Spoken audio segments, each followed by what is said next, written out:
안녕하세요. 저는 경기도 외곽 도시에서 카페를 운영하고 있는 아이 둘 엄마입니다. 처음에 막막하기만 했던 카페도 개업 3년 차 넘어가니 익숙해지고 인터넷으로도 판매를 시작하니 매출 이익이 크게 늘어 요즘은 한 달에 순수익 700만 원에서 800만 원 정도 번답니다. 알바생 1명 고용하고 저는 거의 평일에만 일하니 주말에 아이들과 함께할 시간도 있고 돈도 버니 참 행복합니다. 물론 이렇게 되기까지 친정에서 큰 도움을 주셨어요. 감사한 마음을 늘 지니며 살고 있습니다. 카페를 창업하면서 친정이랑은 더욱 돈독해졌는데 시댁이랑은 사이가 완전 소원해졌어요. 아니, 거의 연락을 안 하고 산다고 봐야죠. 지난 명절에도 안 갔으니까요. 이혼한다고 난리친 이후로는 제가 안 가도 시댁에서 딱히 터치 없으세요. 남편도 저에게 며느리돌이 바라지 않고 그냥 이대로만 평화 유지하길 바라는 모양이에요. 이렇게 될 수밖에 없었던 참 기막힌 일이 있었답니다. 남편은 여동생이 있는 장남입니다. 신우는 남편보다 2살 어리고 저랑 동갑이에요. 곧 죽어도 저에게 새언니라고 부르지 않더군요. 항상 옳게 하고 저를 불렀습니다. 제 나이가 지금 30대 후반인데 신우는 결혼하지 않았어요. 그리고 자리도 못 잡아 다니는 회사가 자주 바뀌는 편이었습니다.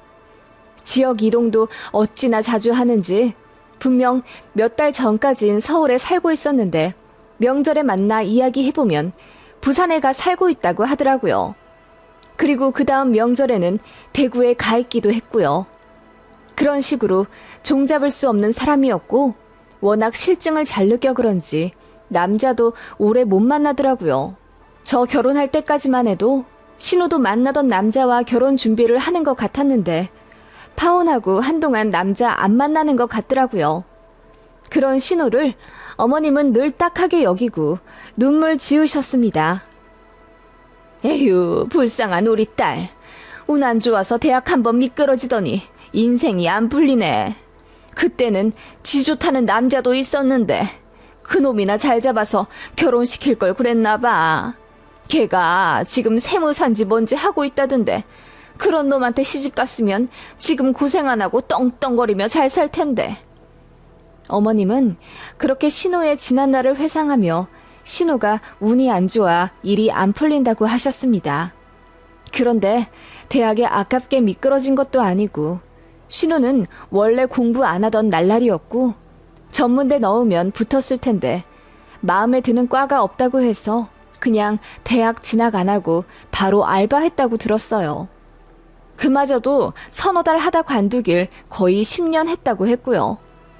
대학도 안 갔는데 이렇다 할 경력도 없으니 취직하기 더 어려워지는 건 당연한데 어머님은 그걸 운이 없다고 표현하시더라고요.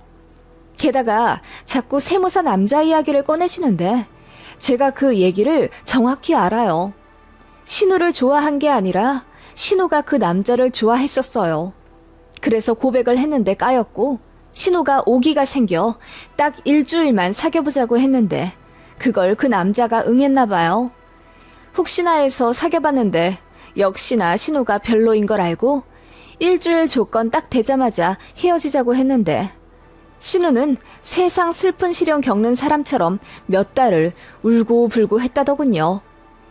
그게 거의 20년도 다 되어가는 이야기인데 하도 남자가 없으니 어머님도 그 사람 얘기를 자꾸 꺼내며 아쉬워하시는 것 같았어요.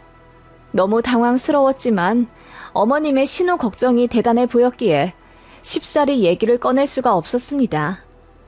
신우랑 저랑 동갑이니 저도 안타까운 마음에 직장이라도 한 곳에서 진득히 다녀보자고 했어요.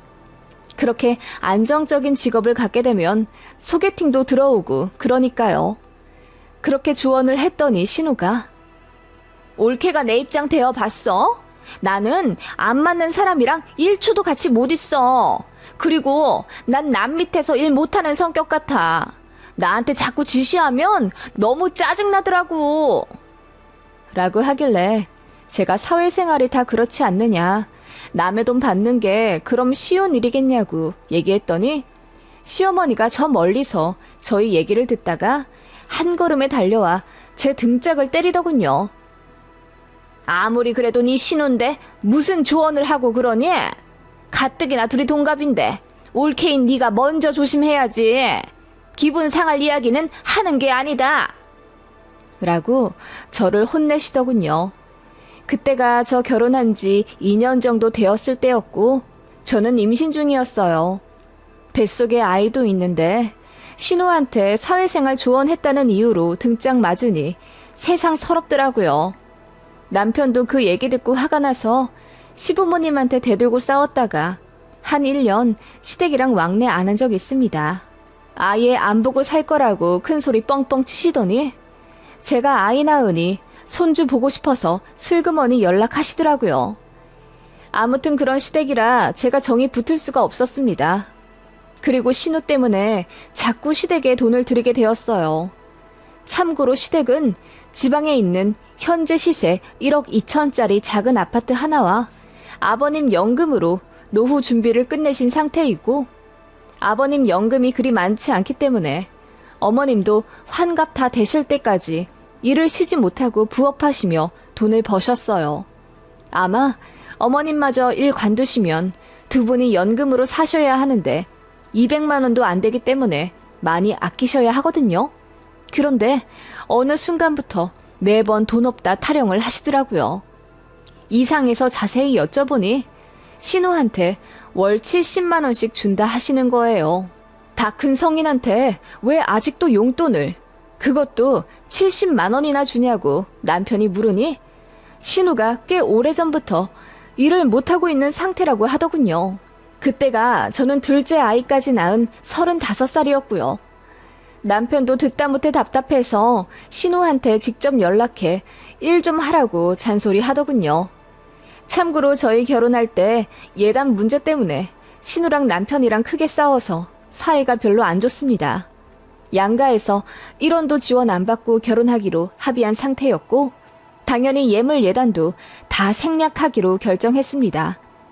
둘 다 돈이 많지 않기 때문에 신혼집에 영혼까지 다 쏟아 부어야 했거든요. 그런데 신우가 아무리 그래도 자기는 가방 하나는 받아야겠다며 난리를 쳤어요. 저는 말도 안 된다고 했죠. 돈 아끼려고 양가 부모님들한테도 뭐 안 드리고 저도 예물 예단 안 받고 결혼했는데 신우가 뭔데 가방을 받겠다고 난리인지요. 남편도 생각이 저랑 같았던지라 신우한테 말도 안 되는 소리 하지 말라고 했어요. 그랬더니 신우가 제 남편더러 벌써부터 여자한테 잡혀 살면 어떻게 하냐며 선 넘는 소리를 했더라고요. 그 바람에 남매 싸움이 심하게 났고 남편이 그 이후로 결혼 생활 내내 신우한테 개인적으로 연락 안 했어요. 그런데 신우가 일도 안 하고 연금 받는 부모님한테 돈 탔으니 이건 안 되겠다 싶어 남편이 오빠로서 개입을 한 거죠. 그런데 이번엔 어머님이 나서서 신우 쉴드를 치시더라고요. 네 동생이 이렇게 살고 싶어서 사니? 일도 안 풀리는데 어떻게 해 그럼? 2년 맞는 마땅한 회사가 없으니까 자꾸 관두는 것 아니야. 너는 오빠로서 네 동생한테 실질적으로 도움 준 적이 있기나 해? 용돈을 한번 줘봤어? 회사를 소개시켜줘봤어?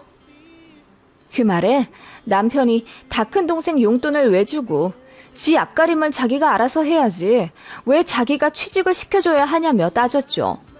어머님은 울면서 그러셨어요.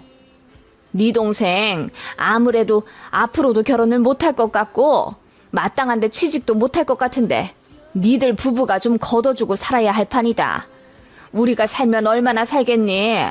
앞으로 20년을 살지 10년을 살지 모르는 일인데 제발 네 동생 좀 불쌍하게 생각해주고 잘해주면 안 되겠니?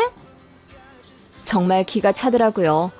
미성년자도 아니고 본인이 그렇게 살아온 삶을 저희더러 어쩌라는 건지. 저도 회사 다니는 거 쉽지 않았어요. 복지 좋은 대기업이나 공무원도 아니라서 아이 둘 낳고 육아휴직 눈치 보고 써가며 사무실 제자리 지키는 거 너무 힘들었다고요. 그런데 저는 뭐 쉽게 사는 줄 아시는지 자꾸만 저와 신우를 비교하며 쟤는 운 좋아서 편한 직장에서 오래 버틴 데다 남편도 있고 애도 둘이나 낳아 어엿하게 가정 이뤘으니 나중에 효도받으며 편하게 살겠네. 난 우리 딸만 생각하면 마음이 아파서 밥도 안 넘어간다. 라고 하시는데 정말 황당하더라고요. 그래서 시댁이랑은 웬만하면 한 끼 이상 안 먹고 시간을 오래 안 보냈어요. 시간이 길어지면 불쌍한 신우 인생 타령하시며 저희더러 좀 도와달라는 식으로 애절한 눈빛을 쏴대셨거든요.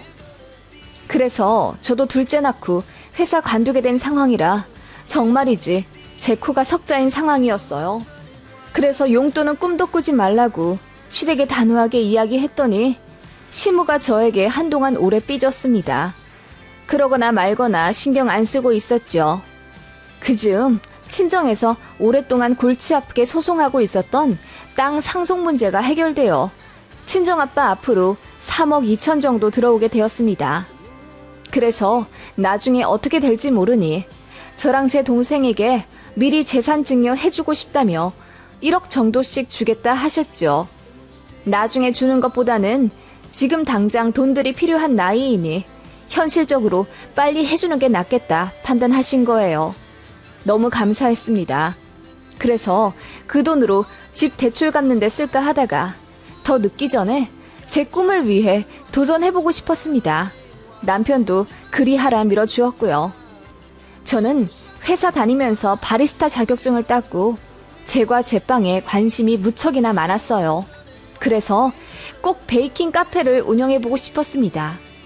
친정에 말씀드리니 카페 차리는데 도움을 주겠다 하시더라고요. 제가 사는 곳이 경기도이긴 하지만 서울 인접한 땅값 비싼 곳도 아니라 도전하는데 크게 무리가 없어 보였어요. 그래서 집 근처로 목 좋은 곳 잘 탐색해본 후 보증금 5천에 월세 50만 원짜리 1층 상가를 계약해 카페를 차렸답니다. 친정 부모님께서 가게 집기 구입하는데 도움을 주셨고 보증금도 빌려주셨어요. 그래서 도합 8천 후반 도와주셨네요. 너무 감사했어요. 그렇게 저는 카페 사장님이 되었네요. 커피 위주가 아닌 베이커리 맛집이 되고 싶었고 인터넷으로도 판매하려고 루트를 많이 고민했습니다. 첫 달은 당연히 적자였죠. 그래도 그 다음 달부터는 조금씩 입소문이 나서 그런지 50만 원, 130만 원 이런 식으로 차츰차츰 수익이 나기 시작했어요. 돈도 돈이지만 점점 자리 잡아가는 제 가게의 모습에 뿌듯하더라고요. 인터넷 주문도 많이 들어와서 처리하느라 많이 바빴지만 행복했습니다. 그런 제 모습에 친정 부모님께서는 저 대학 합격했을 때보다 더 기뻐하셨어요. 제가 좋아하는 일을 찾아 꿈을 실현하고 있으니 누구보다 응원 많이 해주셨고요. 남편도 집안일 열심히 하고 애들 잘 보는 걸로 저를 격려해 주었네요. 시댁에서도 관심을 많이 가져주시더라고요. 특히 시어머니가 저 창업 초창기부터 하나부터 열까지 꼬치꼬치 다 캐물어 보시더군요. 보증금부터 월 관리비, 사업자 등록, 재료 사입 같은 것까지 아주 세세하게요. 신우도 카페 차리는 것에 관심이 있어서 저 하는 것 보고 괜찮으면 하나 차려주고 싶다 하시더라고요. 그래서 도움 되시라고 자세히 알려드렸습니다. 그랬더니 돈이 이렇게나 많이 들어가는 줄 몰랐다며 난감해 하시더라고요. 그래서 보증금 제외하면 그렇게 많이 들어가는 것도 아니고 만약 망하게 되면 중고로 팔 수 있으니 나쁘지 않다고 설명도 해드렸죠. 그렇게 제가 한 1년 정도 운영하는 동안 어머님이랑 신우가 제 가게에 서너 번 찾아왔네요.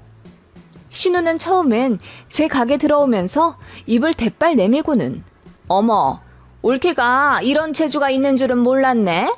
돈을 벌긴 벌어? 괜히 일 벌렸다가 망하면 우리 오빠만 고생인 거지. 올케가 좀 잘해야겠어. 라며 시큰둥한 반응을 보이더니 제가 한 달에 300에서 400만 원씩 벌기 시작하면서 눈빛이 달라졌습니다.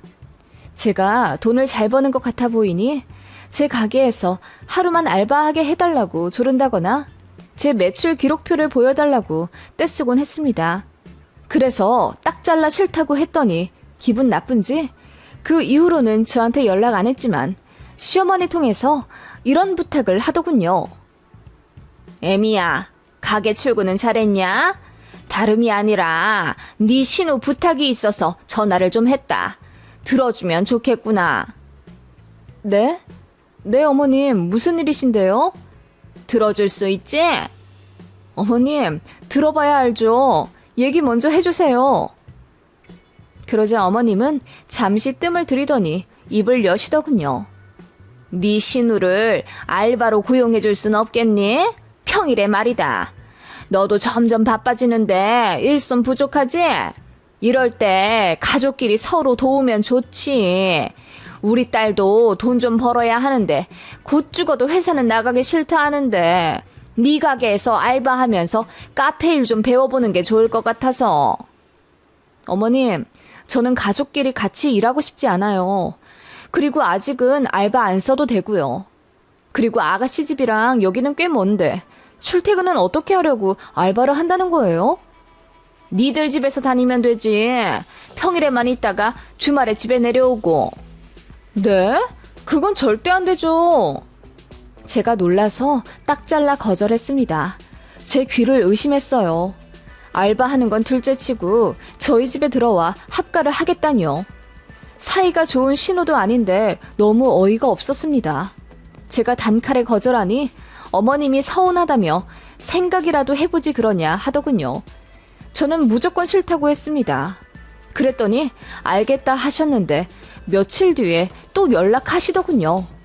그때는 남편 시켜 대신 전화받게 했습니다. 남편이 더 길길이 날뛰며 그게 무슨 망언이냐고 화를 내더라고요. 다신 얘기 꺼내지 말라고 하고 전화 끊는 것까지 봤는데 그 다음 주에 대박 사건이 터졌습니다. 오픈 준비하고 있는데 누군가 씩씩거리며 들어오더라고요. 그래서 놀라 나가보니 시어머니랑 신우였습니다. 무슨 일이세요? 연락도 없이 이 아침부터 갑자기. 그러자 신우가 대뜸 소리 지르더군요. 네가 그렇게 잘났어? 어떻게 우리 엄마한테 그렇게 싸가지 없이 행동할 수 있어?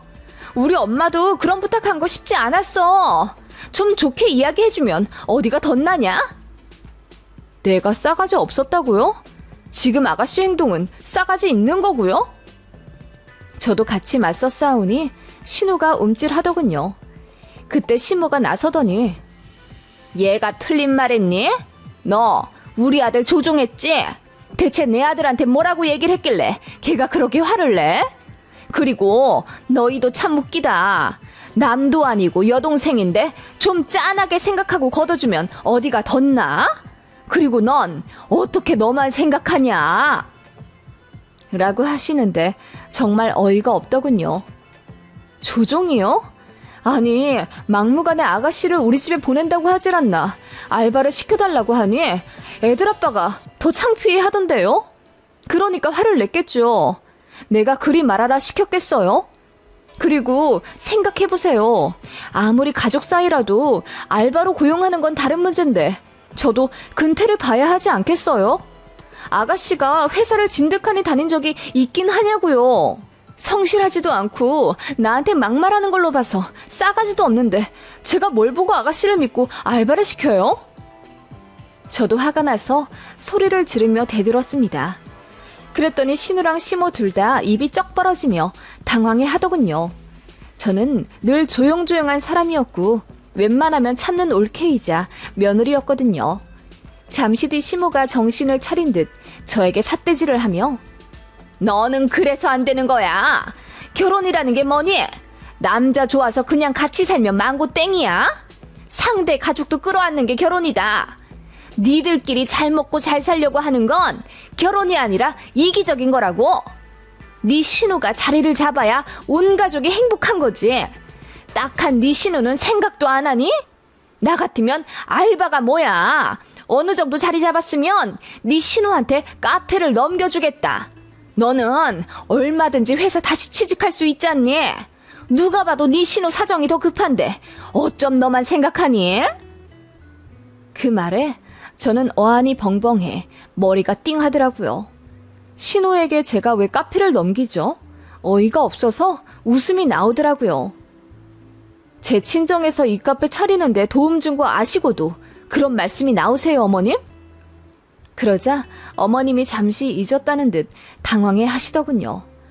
아니, 그래 뭐 사돈댁에서 도와주신 건 감사하지만은 나도 내 딸 걱정이 되니까. 그러자 신우가 지고 싶지 않은 듯. 아니, 그래서 뭐 우리가 이 가게를 달라고 했어? 그냥 우리 엄마가 너라면 그렇게 하겠다는 거잖아. 라고 하길래 저도 소리를 빽 질러버렸습니다. 야, 너 자꾸 나한테 너너거릴래? 이게 어따 대고 자꾸 근본 없이 너너거리고 있어. 그러자 신우랑 시모가 일동 얼음이 되어 아무 말 못하더군요. 네가 자리 못 잡은 게 내 탓이야? 네가 의지가 없는 걸 나더러 뭐 어떡하라고. 그리고 그렇게 키운 어머님 잘못도 커요. 난 이 집에 시집 온 죄밖에 없어요. 어머님 말씀대로 남편 가족까지 끌어안는 게 결혼이라 생각해서 개념 없는 신우한테도 꼬박꼬박 아가씨 불러가며 잘해줬고요. 제가 시댁에 못한 게 뭐가 있어요? 네? 있으면 당장 말하세요. 이혼해 드릴 테니까. 그 말에 시모가 안색이 파리해지며 이런 일로 무슨 이혼까지 하냐며 저를 말리더군요. 저는 다 필요 없으니 애들만 데리고 살면 된다고 으름장을 놓았습니다. 신우도 제가 이혼 얘기까지 할 줄은 몰랐는지 당황해서 한 걸음 뒤로 물러나더군요. 저는 그런 신우 얼굴에 삿대질을 하며 계속 얘기했죠. 야, 그럼 우리 엄마 아빠가 나 잘 먹고 잘 살라고 카페 차려줬지 싸가지 없는 신우 거두라고 도와주셨겠냐? 생각을 해봐. 너라면 너 같은 알바 고용하겠냐고. 얼마나 힘들게 자리 잡은 카페인데 내가 미쳤어? 여기저기 그만 빌붙고 살아. 한심한 인간아. 저는 참았던 말을 모두 쏟아냈습니다. 그리고 어머님한테도 소리쳤죠. 카페에 대해 물어보셨던 이유가 그거였어요? 저더러 카페 신우한테 넘기라고요? 무서워서 이 집안 며느리로 더 못 있겠네요. 어머님이야말로 이기적인 거죠. 어머님 자식만 자식이에요? 네? 아니, 나는 너도 가족이라고 생각하고 그런 거지. 가족끼리는 원래 콩 한 쪽도 나눠 먹는 거니까. 어머님 그 말에 너무 어이가 없어서 제가 푸하하 웃어버렸습니다. 어머님, 저는 시댁에서 콩 한 쪽 나눠준 걸 본 적이 없는데 뭘 저한테만 나눠달라는 거예요? 이게 어머님이 말씀하시는 가족이에요? 갑질 아니고요? 저는 목에 핏대를 세우며 시모에게 퍼부어 버리고는 바로 빗자루를 휘둘러 시모와 신우를 내쫓았습니다. 경찰 부르기 전에 빨리 나가라고요. 그랬더니 신우는 금방이라도 울음이 터질 것 같은 벌개진 눈으로 시모를 잡고 나가더군요. 상처를 받든 말든 내가 알 바 아니었습니다. 저는 바로 남편한테 전화해 자초지종 다 이야기했고 이제 시댁 더는 못 갈 것 같으니 남편더러 정하라고 했어요. 이혼할 건지 말 건지요. 그랬더니 남편이 바로 사과하대요. 저는 남편이 혹시라도 왜 자기 엄마랑 동생한테 그런 식으로 이야기했냐며 타박하면 바로 이혼 감행할 작정이었거든요. 남편은 저에게 정말 미안해했고 또 창피해했습니다. 쥐구멍이 있다면 들어가고 싶은 심정이라고 했고요. 저는 다신 시댁 안 간다고 했어요. 전화도 안 할 테니 자식 노릇은 혼자 하라고 했죠. 남편도 알겠다고 했습니다. 그 이후로 시댁이랑 완전 연 끊었네요. 지금 2년째인데 너무 행복합니다. 어머님이랑 신우 망언 들을 필요가 없어서 귀가 상쾌하고 명절이나 어버이날 전에 시댁 갈 생각에 항상 심란했는데 이제 그럴 필요 없어서 좋네요. 제 가게 정신없이 운영하니 시댁 생각에 우울해할 시간도 없고요. 시모에게는 몇 번 연락이 왔었어요. 처음에는 저더러 너무하다고 당장 사과하러 오라고 장문의 카톡을 보내셨더라고요. 남편한테 바로 보여줬죠. 어머님이 사과하러 오셔도 모자랄 판에 내가 가야겠냐고 하니 남편이 아무 말 못하더군요. 그 이후로도 몇 번 전화가 왔지만 제가 다 쌩깠습니다. 그랬더니 몇 달 전에 미안하다고 문자 오더군요. 답장은 안 했고요. 그냥 이대로 살고 싶습니다. 저희 시어머니랑 신우 같은 경우 보셨나요? 저는 창피해서 어디다 말하지도 못하겠네요. 그래도 마지막에 신우한테 다 퍼붓고 끝나서 얼마나 속 시원한지 몰라요.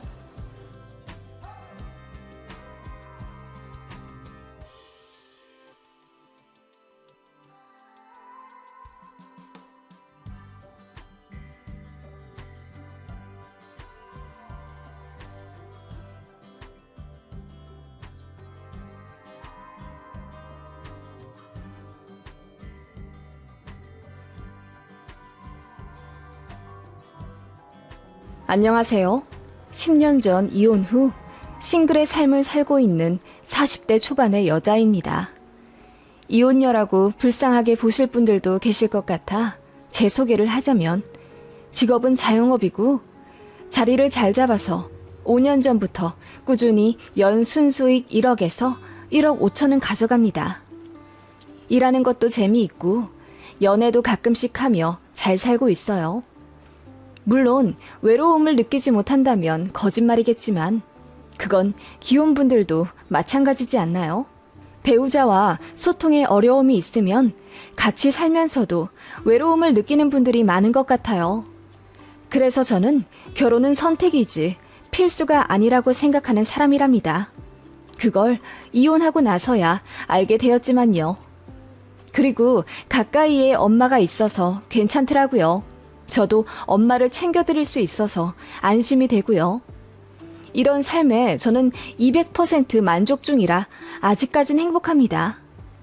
이혼 생각하시는 분들은 아이 생기기 전 빨리 결정하시는 게 좋을 것 같아 제 이야기를 말씀드릴까 합니다. 저는 딱 30 되던 해 3월에 결혼했습니다. 1년 반 정도 연애하던 사람과 결혼했어요. 저는 연봉 4,500만 원 받으며 치과에서 일하던 코디네이터였고요. 그 사람은 공무원이었습니다. 전 남편은 공무원 된 지 얼마 안 되었기 때문에 제가 월급이 더 많았었네요. 그리고 이런 말 자랑 같아 보이실 수는 있겠지만 저는 부업으로 쇼핑몰 모델도 꾸준히 해올 정도로 외모 단정하단 소리를 항상 들으며 살았어요. 키도 큰 편이고요. 전 남편은 저에게 170이 넘는다고 했지만 나중에 결혼하기 직전 건강검진에서 168.8로 나오더라고요. 어쩐지 저랑 거의 비슷해 보였는데 곧 죽어도 170 넘는다 그래서 믿어주었거든요. 아무튼 키도 작고 외모도 솔직히 별로인 사람이었습니다. 그런 사람과 결혼을 결심한 건 너무너무 자상한 성격 때문이었어요. 저에게 정말 잘해주었거든요. 공무원이라 결혼한 것도 있지 않냐고 묻는 사람도 있지만 저는 더 조건 좋은 사람들도 만났었고 소개팅도 변리사, 대기업 회사원 같은 분들로 들어왔었어요. 정말 사람 하나 보고 한 결혼이었습니다. 솔직히 말해서 제가 결혼에 있어서 반대당할 거라고 생각 못했습니다. 그런데 시어머니 되실 분이 저를 탐탁지 않게 여기신다 하더군요. 이유는 홀어머니 때문이었습니다. 게다가 시골에서 사시는 게 돈이 없어서 그러는 것 아니냐 하시더라고요. 저희 엄마는 아빠와 오래전 사별하신 후 큰이모와 가까이 살기 위해 이모네 옆으로 이사를 결심하셨어요. 그때가 저 중학생 때였고 남동생이 초등학생이었습니다. 서울에서 살고 있었고요. 혼자 애들 키우기 힘들 것 같아서 그렇게 지방 이모네 간 거예요. 엄마는 당시 전업주부셨는데 몸이 좀 안 좋으셔서 일을 못 하셨어요. 지금 생각하면 우울증 아니셨을까 싶은데 아무튼 그러한 사정으로 아빠의 유산을 생활비로 쓸 수밖에 없었습니다. 돈은 한정적이지 저희 남매는 학원비다 용돈이다 돈이 자꾸 나가지. 나중엔 생활고를 겪게 되어 집도 팔고 전세로 바꿨습니다. 분명 엄마가 집주인이었는데 어느 순간 보니 저희는 세입자가 되어 있더라고요. 그런 형편 때문에 저는 대학도 하향 지원해서 집 근처 전문대로 갔고 일찌감치 취직해 혼자 서울에서 살았어요. 22살부터 일해서 엄마한테 돈 보내드렸고 남동생 대학도 제가 보냈습니다. 그 녀석만큼은 저처럼 원하는 꿈 포기하지 말고 가고 싶은 대학 가서 즐겁게 공부하길 바라는 마음에요. 속 깊은 녀석이라 누나 뜻을 이해하고 남동생도 공부 잘했어요. 그래서 서울에 있는 좋은 대학 들어가 장학금 받으며 자기 앞길 잘 개척해 나가더군요. 자식들 둘이 앞가림 잘해가니 엄마도 기운을 차려 일을 하기 시작하셨네요. 그 시점에 제가 전 남편과 연애를 하며 결혼에 대한 이야기를 나누던 시점이었어요. 그 남자는 제 가정사를 잘 알고 있었고 결혼 얘기가 나오자 본인 부모님한테 제 사정을 털어놓았다더군요. 그런 상황에서도 꿋꿋이 노력해 집에 도움을 드리는 멋진 소녀 가장이라는 걸 어필하려던 모양인데 부모님 입장에서는 자식 배우자가 될 사람이니 못마땅하시겠죠. 여자 집이 홀어머니 계시고 집도 그닥 잘 사는 게 아니기에 반대를 좀 하셨고 그 때문에 잠깐 헤어졌습니다. 그런데 이루어지지 않는 사랑이 더 불타오른다더니 그 남자가 눈물로 저를 잡으며 결혼만 하면 본인이 다 해결해 주겠다. 시댁에서 저 무시 못하게 중간 역할 잘하겠다. 원하면 시댁 발길도 끊어도 된다며 제발 저와 결혼해달라고 했어요. 그리고 그 남자는 부모님이랑 엄청 싸웠고요. 그래서 결국 결혼하게 된 겁니다. 당연히 제가 마음에 들지 않으셨겠죠. 그치만 아들이 좋다고 하니 어쩔 수 없었던 시부모님 마음도 이해는 갔습니다만 시간이 갈수록 어이가 없더라고요. 양가 지원 안 받고 결혼하기로 했는데 남편은 모아둔 돈이 거의 없어서 3천만 원 들고 왔습니다. 저는 9천짜리 전세 보증금 빼고 모아둔 돈 다 합쳐보니 1억 2천이 있었고요. 제가 남자보다 4배나 더 많이 들고 시집 온 거예요. 제가 갖고 온 돈 아니었으면 신혼집 구하는 것부터 난감했을 겁니다. 그리고 시댁은 본인 아들이 공무원인 것에 자부심이 엄청났습니다. 우리 아들 공무원이잖아. 요즘 같은 시대에 철밥통이 얼마나 중요한지 알아? 나중에 연금 따박따박 받으며 살 텐데 부인만 좋지 뭐. 난 우리 아들 너무 아깝다. 라고 하시더군요. 당시 남편은 월급이 200만 원 극초반이었고 저는 350만 원 넘게 받고 있었는데도 제 앞에서 그렇게 말을 하시더라고요. 그리고 당시 저희 엄마 집이 전세이긴 하지만 대출은 없었습니다. 당시 시세 1억 7천짜리 아파트였고 엄마는 꾸준히 일도 하고 계셨어요. 국민연금도 성실하게 납부하셨고요. 그런데 저에게 친정집이 전세냐 매매냐 물어보시더니 아직도 전세를 사시면 어떡하니? 더 보금자리 장만에 노력을 하셨어야지. 라고 하시더군요. 하도 당당하게 말씀하시길래 저는 시댁은 당연히 자가로 살고 계신 줄 알았습니다. 그런데 알고 보니 시댁도 2억짜리 전세더라고요. 게다가 대출까지 8천 정도 끼어 있었어요. 나중에 그거 알고 시어머니한테 어머님, 시댁도 전세 사시네요. 저는 어머님이 저번에 하시는 말씀만 듣고 시댁은 자가 사시는 줄 알았네요.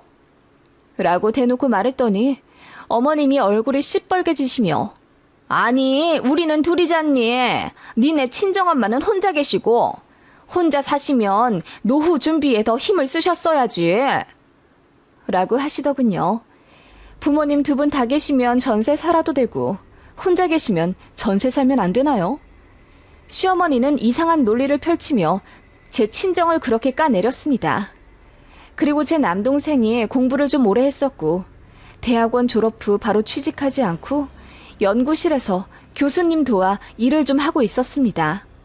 그래도 무시할 만한 경력이 아니고 해외 명문대랑 협업하는 프로젝트인데 어머님이 자꾸 제 남동생 얘기를 꺼내며 사돈 총각은 제대로 취직 안 한다니? 아직도 교수 밑에서 시다발이 하는 거야? 라며 비아냥대시더군요. 그 말에 저도 화가 나서 어머님, 제 동생 경력 쌓는 중이고요. 아무리 교수님 도와드리는 일이라고 해도 페이 받으며 정당하게 일하고 있어요. 정식 직업은 아니지만 공무원보다 많이 받습니다. 라고 했더니 어머님이 자기 아들 무시했다며 난리를 치시더라고요. 남편도 처음엔 본인 부모님들이 무례한 거 인지하고 저를 감싸주려 노력했습니다. 와이프한테 그러지 마라. 우리한테 무시받을 사람 아니니 그만해라. 등의 말을 지속적으로 했더니 어머니가 한날은 식음을 전폐하고 들어 누우셨다더군요. 그때가 결혼 후 첫 명절 한 달 전이었는데 저희랑 안 보고 산다고 연을 끊자 하시더군요. 그때만 해도 완전 새댁이라 뭐 어떻게 해야 할지 모르겠더라고요. 정말 연 끊으면 제가 나쁜 며느리 되는 것 같은 기분에 마음이 복잡했어요. 남편도 처음에는 그래 안 보고 살자 하더니 시간 점점 지나 명절이 코앞으로 오니 저에게 여보가 잘못한 거 없다는 거 알지만은 명절이니 이번 한 번만 자기가 좀 숙여 들어가 주면 안 될까? 딱 한 번만, 응? 이라고 하며 애걸복걸 빌더군요. 본인 엄마도 알고 보면 불쌍한 사람이라면서 아버님이랑 사이가 안 좋아 낙이라고는 작은 아들 하나뿐이라면서 저희 부부까지 어머님한테 등 돌리면 본인도 많이 속상해질 것 같다고 했어요. 남편에겐 형이 있는데 어릴 적에 비행을 하면서 가정에서 트러블이 생긴 이후로 부모님이랑 절연하고 산다고 하더라고요. 등본 떼보면 어디 사는지는 알지만 실제 거주지는 아니고 지금 뭐하고 사는지도 잘 모르겠다고 하는 걸 보면 아예 남남처럼 사는 것 같았어요. 그래서 어머님이 둘째 아들인 제 남편이 데려올 배우자에게 더 기대가 많았던 건 아닐까 이해도 가더라고요. 지금 생각하면 바보 같지만 당시에는 어른에게 계속 빳빳이 구는 것도 예의가 아니라고 생각해서 명절날 시댁 가서 죄송하다고 했습니다. 어머님이 못 이기는 척 받아주시더라고요.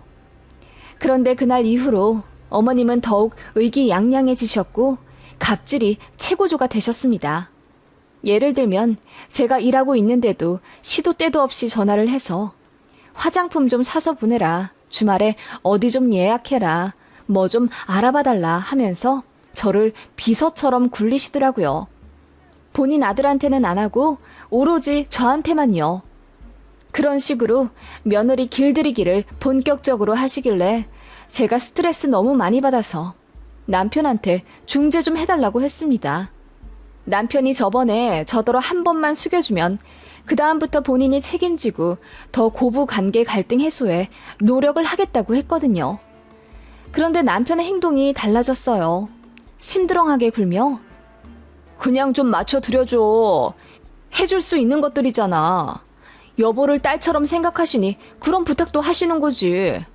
정말 불편한 며느리였으면 그런 전화 하시겠어? 좋게 좀 생각해. 그래야 나도 노력을 할 거다냐. 라고 하며 저에게 다 책임을 떠넘기려고 하더군요. 저도 화가 나서 남편에게 이건 너무하다고 따지기 시작했고 그 바람에 부부 사이도 점점 나빠졌던 기억이 나네요. 그쯤 친정엄마도 편찮으셔서 제가 많이 심란했어요. 엄마가 갑상선 암 수술을 하셨는데 호르몬 약이 잘 듣지가 않아서 많이 고생하셨어요. 체력도 약해지시고 면역력도 좀 안 좋아지셔서 이런저런 질환으로 힘들어 하셨죠. 그래서 제 동생이랑 저랑 번갈아 가면서 엄마 병원도 모셔다 드리고 케어를 했습니다. 어머님은 그게 너무 보기 불편하셨나 봐요.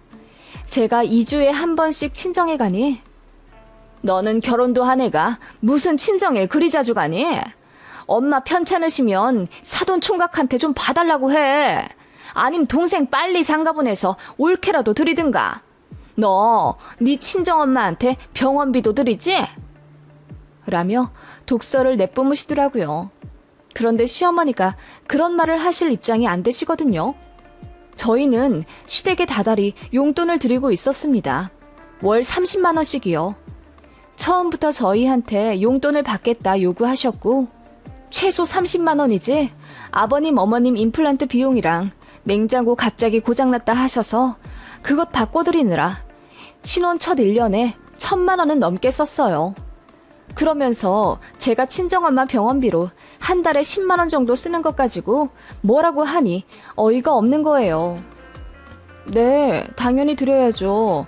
저번에 어머님도 임플란트 2개 하시고 다른 충치 치료까지 하셔서 제가 250만 원 드렸잖아요. 라고 했더니 시모가 황당하다는 듯 비웃으며 우리랑 니네 친정엄마랑 사정이 같니? 우리는 시댁 식구잖아. 라고 하시더군요. 이해가 안 가니 사정이 뭐가 다른지 설명해달라고 하니 시모가 말을 얼버무리면서 저더러 얘기가 안 통한다고 화를 내시더라고요. 나중에는 제가 홀어머니 밑에서 자라서 잘 못 배우고 시집을 온 것 같다고 하는 거예요. 그러더니 홀어머니면 집이라도 부자든가. 집도 못 살면서 딸 시집 보낸 건 죄지, 죄. 라고 비아냥대더군요. 저는 그 말을 듣고 더 참을 수가 없었습니다. 저를 모욕하는 건 참아도 친정엄마를 욕하는데 어떤 딸이 참고 넘어갈 수 있을까요? 말씀이 너무 심하시네요. 친정엄마가 혼자 되고 싶어서 홀어머니 되신 거예요? 어머님이나 아버님은 혼자 안 되실 줄 아세요? 그리고 전부터 궁금했는데 어머님도 돈 없어서 저희한테 병원비 달라 하시면서 왜 제 친정 못 산다고 하시는 거예요? 제 친정이 못 사는 거면 어머님 아버님도 못 사는 집이죠. 제가 소리를 지르니 어머님이 순간 놀란 듯 얼음이 되더군요. 눈만 동그랗게 뜬 채 어머 어머 소리만 반복하시더니 이내 소리를 지르며 얘 말하는 것 좀 봐라. 우리 잘난 아들이 좋다고 해서 별 볼 일 없어도 허락해줬더니 창피한 줄도 모르고 시애미한테 대드네. 네 친정이 그럼 부자니 부자야? 집도 없고 애비도 없고 네 동생도 아직 자리 못 잡은 헐렁한 집안이지 뭐니 그럼? 라고 하는데 저도 같이 소리 지르며 싸웠네요.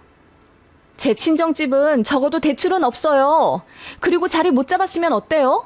자기 엄마한테 끔찍해서 매일 연락하는 속 깊은 아들인데 연 끊고 어디 살고 있는지도 모르는 아주버님이랑 비교하면 훨씬 낫죠. 안 그래요? 라고 어머님의 아킬레스건을 건드렸네요. 그러자 어머님이 눈을 크게 뜨시며 충격받은 듯 한동안 아무 말 못하시더니 엉엉 우시더군요. 저더러 천벌받을 년이라고 욕하면서 핸드폰 들어 제 남편한테 전화를 하더군요. 그리고 큰아들이랑 연 끊고 사는 거 알면서 제가 상처를 후벼 팠다고 며느리 무서워 죽겠다 하시는 겁니다. 기겁하며 달려온 남편에게 자초지종을 이야기했지만 남편은 씩씩대며 어머님 편을 들더군요. 당신 정말 너무한다. 어떻게 우리 형 얘기를 꺼낼 수 있어? 엄마한테 그게 얼마나 상처인지 몰라? 어머님은 더한 얘기 안 하셨을 것 같아? 우리 엄마더러 돈 없으면 죄라고 하고 아빠도 없고 남동생도 자리 못 잡은 헐렁한 집안이라 하시잖아. 들린 말도 아닌데 뭘 그래? 장모님이 부자 아닌 건 맞잖아. 처남 제대로 취직 못한 것도 맞고 뭐가 그렇게 억울해서 아직도 피해자 행세야? 당신 나 무시해? 그래, 당신 예쁘고 돈 잘 버는 건 맞아.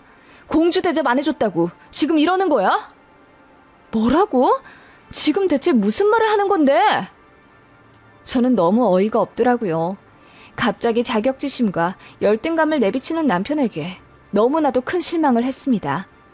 그날 저는 이혼을 하자고 했네요. 남편은 제가 그냥 한 말인 줄 알고 쉽게 넘어가려 했는데 제가 서류까지 만들어 들고 오니 그제야 미안하다며 화해하자 하더군요.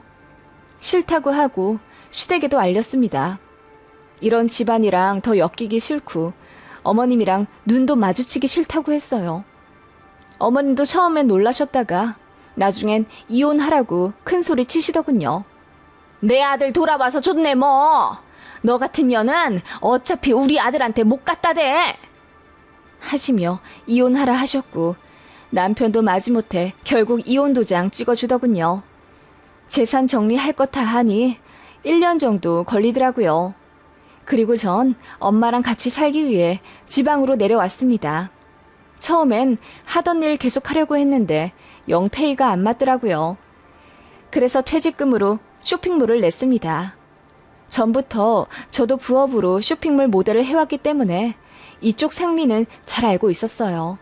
그래서 크게 어렵지 않게 쇼핑몰을 창업했고 엄마한테 도와달라고 했습니다. 주문 들어오면 제가 확인해 재고를 파악하고 엄마한테 제품 다림질만 좀 해달라고 부탁드렸어요.